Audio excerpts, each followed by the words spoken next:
I liked the movie Get Out. What made it a good movie to you? Well, first off, going in, I really didn't know what to expect. The title doesn't really give a whole lot away. You know, someone has to get out of something, but you know, if they went like get out of a sticky situation, or if they're in trouble, or they're like get out of a cage, or you could think a little broader and get out means get out of that mindset.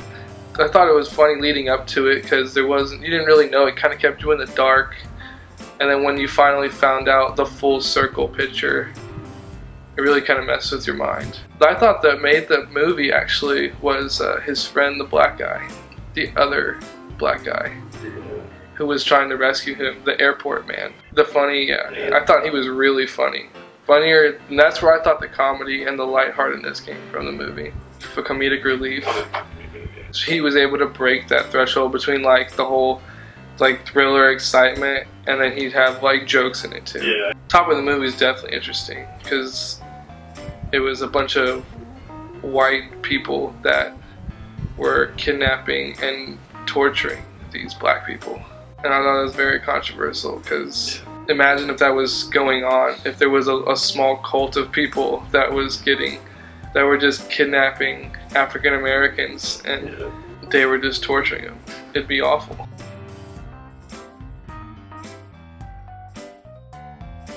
Oh, the most recent one was Power Rangers. I went and saw that with my mother over Easter weekend. I did not like it. Mostly because I was expecting more of it, because personally I was a huge Power Rangers fan.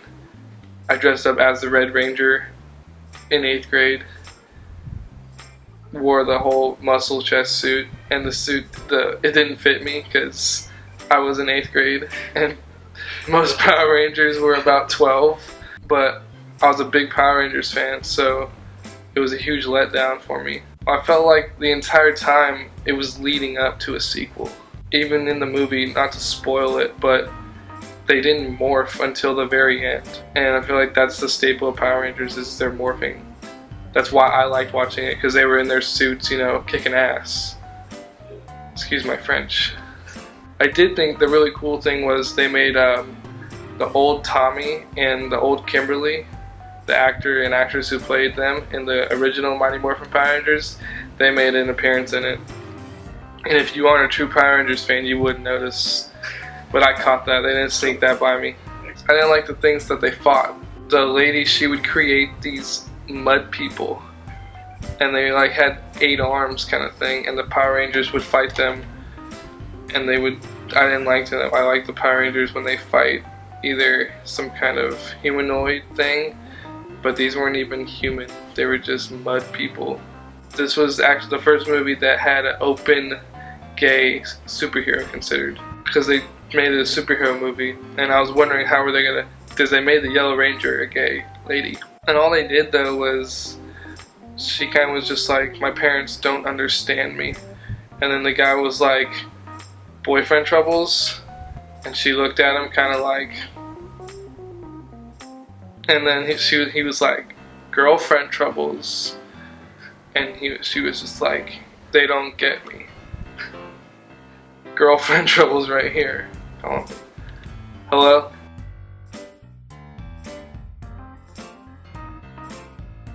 A lot of the movies are popular because it lets people experience, you know, a different life than their own. Not to say their lives aren't boring or anything, but no one's life is actually like a movie, you know. So for them to be able to put their life on pause and watch this event and story take place.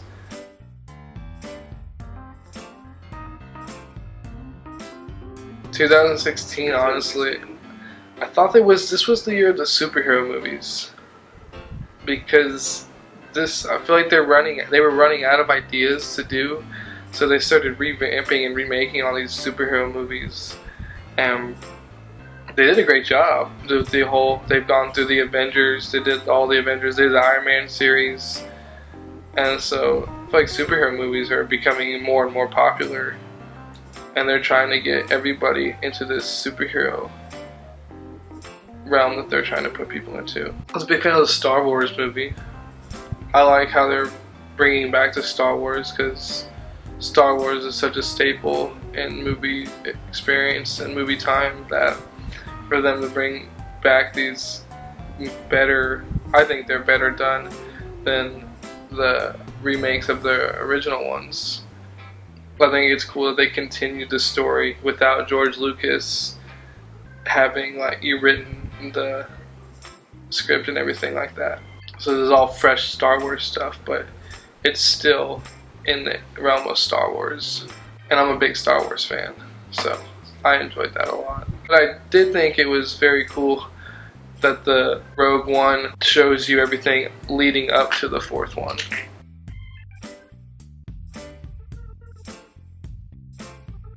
Well, I feel like the movie thing, that only comes about, it depends on what the movie's based on. Because there's been female lead roles that have been spectacular that could have been played by a male. For instance, you know, the Tomb Raider series, Lara Croft, it was a movie based on a video game, so it had to be a woman played.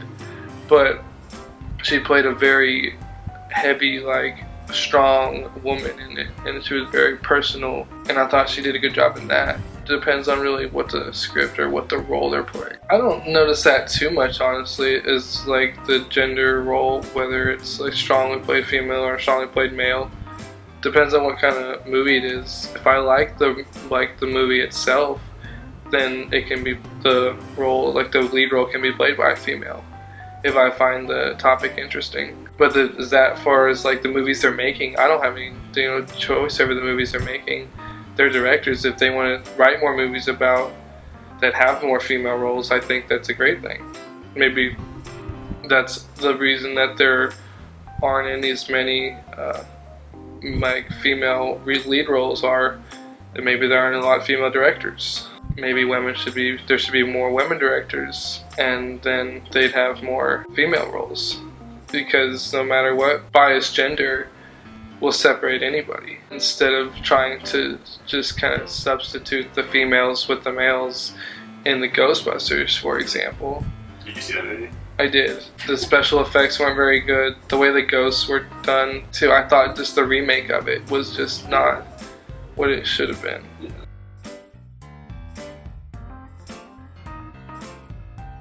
Personally, I would love to be an actor. I feel like they have great jobs, and as far as people think it's not tough, it's probably damn hard. Now they probably have a very tough time.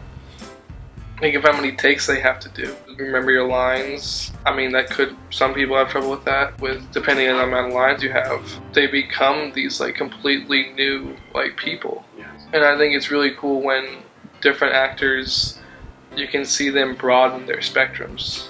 Like when you see a comedic actor going from like in a comedic role to like a drama like movie, you like think it's not just the writing that's good, he's actually doing the acting because he's a good actor.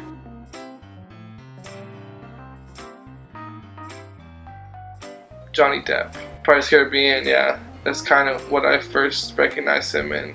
So maybe that's just my like seeing him as in that. But like I didn't really like him in Edward Scissorhands.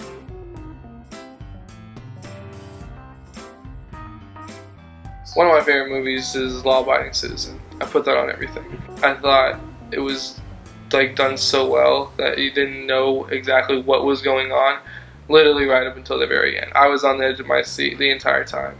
I'm trying to figure it out, and then there's twists thrown, and then when the realization comes, you're just like, oh, I also Vantage Point. It's like a one like event from a bunch of different people's perspective, and I think that's cool because if you like take a bunch of people's perspective from it, you like take one event and everybody sees it from like a different angle, and like once the event happens, different people are doing different things, and then they like all lead up to each other at the very end.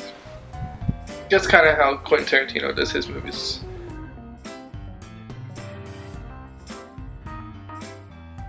I do, yeah. I think some of his stuff is a little played out, very theatrical and things like that. I think he does great script-wise. Reservoir Dogs, Django, The Hateful Eight, honestly. Because you didn't know. Yeah. You didn't know at all. Yeah, it kind of started there just like in a carriage talking. Yeah, you just kind of just like, what the hell's going on? And then honestly, as the movie like progressed, everything that like you think happened just like falls apart completely. Everything just fell apart.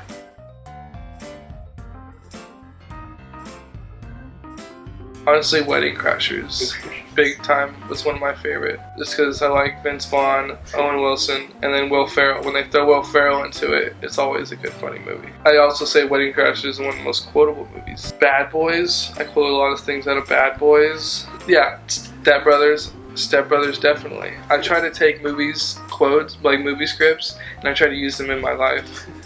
And if people get the reference, you know, good for them, but if they don't, it's like a 6 foot tall joke right over their head. If they're under 6 foot.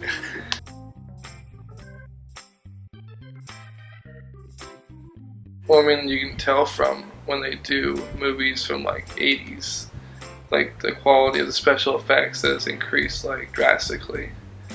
So that's pretty cool. But as far as like the movie viewing, I feel like we've always viewed it as like projected onto a screen. Anything we've done to has been on a screen. It's gonna be interesting, like, are we gonna, because I feel like we've got about as big a screen as we can ever get. You can't get any bigger screen. And as the quality, we're already in high definition and 1080, everything like that. So it's gonna be interesting to see, are we gonna go to something like the VR goggles to where everything's gonna be up close? We want things like closer to us.